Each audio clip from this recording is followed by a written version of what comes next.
Hey everybody, it's Kyle. And today I want to tell you a story about Jerry, not his real name. When Jerry was 14, Jerry liked his friends more than he liked his family. And one day on Christmas, after everybody had opened their gifts and mom and dad had spent thousands trying to make the kids happy, Jerry, who was 14 and was already had a car and was driving, I don't know how he did that, but his parents thought it was okay. Jerry said, "Hey, I want to go see my friends. Can I go to my friend's house?" And because it was Christmas and the family wanted to be together, Mom said, "No, stay here with us." Well, Jerry didn't really like his family that much. I mean, he's 14. And so Jerry kind of begged a little bit, please, I'll spend time with you later. And Mom said, "No, stay with us." Well, Jerry devised a plan. And the plan was something like this. First of all, they weren't allowed to curse in their home, which I guess most people aren't. But so he dropped the F-bomb at his mom, and all heck broke loose, as you can imagine, because he wanted to go. And there was screaming and yelling, and Dad got involved and got between them and started yelling, but they still wouldn't allow Jerry to go. So Jerry pushed it a little farther and made a move towards his mom as if he would hurt her. Well, that was the last straw, and Jerry was kicked out of his house. Wherein Jerry walked over to his friend's house and spent the day with his friend. Now, leaving his entire rest of his family in turmoil, frustrated and angry, and ruined their entire Christmas day.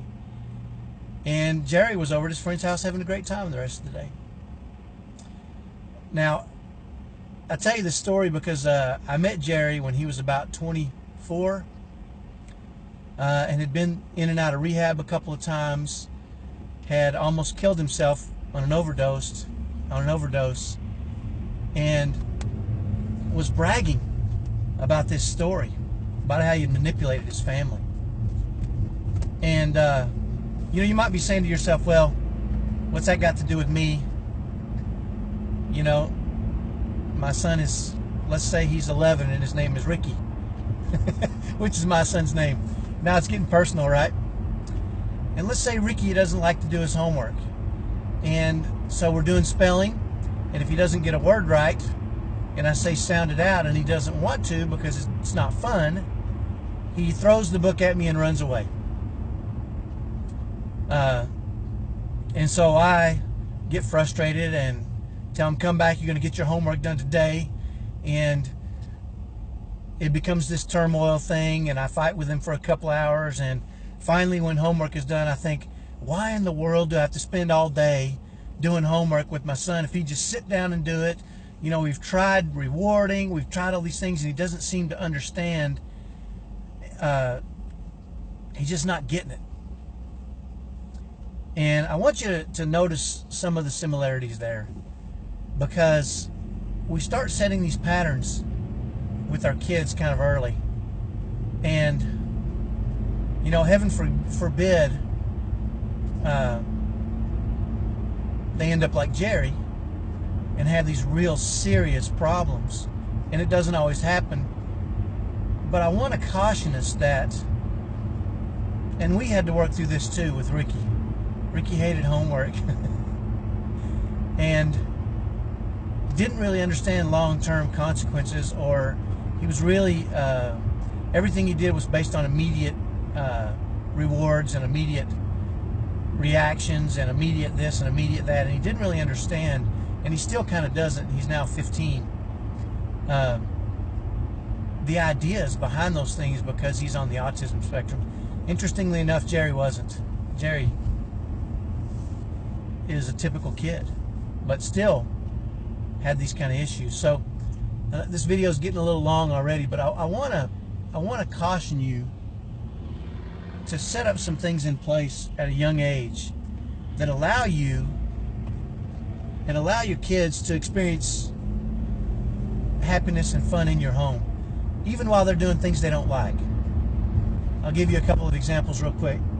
It's going to be a long video, sorry. First is Ricky loves popcorn. And I realized pretty early that if I tell him you can have some popcorn when you're done, that was too far away. So we devised this little plan called, after he finishes each problem and I sat down with him, we would make it fun by throwing popcorn in each other's mouth after each problem we solved. Now you might think to yourself, I'm not making my kid popcorn every time he wants to do his homework. And I would say, why the crap not if it works? What's the big deal? Or you might say, well, my kid doesn't like popcorn. Okay, find something he does like. Find a way to make it fun.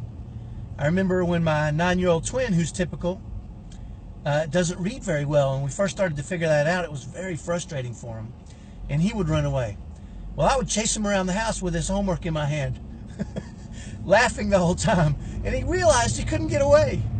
He realized, Dad's not going to leave me alone. He'd get up and run, and I'd chase him with his homework.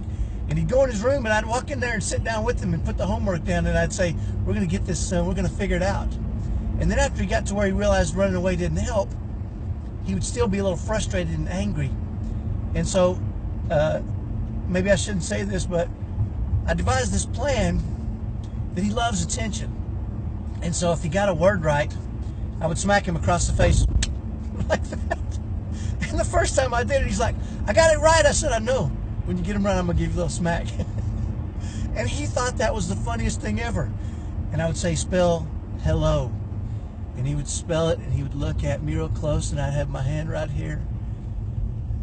And he would get it right, and I'd go, and he would just start laughing. You know, the point is, we're going to spend time with our kids. Why not make it enjoyable, right? What if Jerry's parents had made spending time with them fun? Playing games, doing things the kids liked. It doesn't really matter. Maybe it's playing with Legos. I mean, do whatever it is to help your kids enjoy things, right? My kids help me unload the dishwasher and load the dishwasher because we do goofy crap and have fun while we do it. You can have fun while you do things you don't like. You know, you got to realize our kids don't want to do these things. There's things we don't want to do as adults, and we understand we have to. But if we didn't want to do them, if we could run away, we would too. And they can if we let them. So let's figure out a way to make things fun.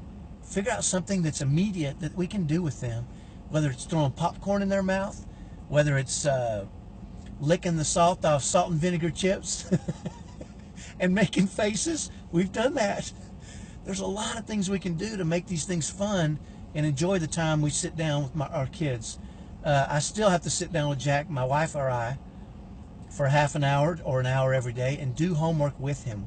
He still hates it, but he loves the attention, and he loves knowing that when he gets home, my wife or I, or whenever we do our homework with him, we'll give him our full attention. We'll sit there with him. We'll work through it with him. We'll smile. We'll tell jokes. We'll have fun. And that's what we want to do. Make things fun. You can do it. If you don't know what to do, look it up on Google. How to make homework fun. And try things. Figure out things that'll make your kids happy while they're doing work. It's not that hard to do. You'll find something they love. And when you do, homework will take a lot less time. There will be immediate rewards for these kids. And they'll start to realize that they can have fun as they do these things. My kids have started doing things on their own sometimes that are fun while they work or while they do things they don't particularly want to do. So hopefully that's helpful. Have a great day. If you want to know how to do some of this stuff in detail, we have an insiders group. You're welcome to join us.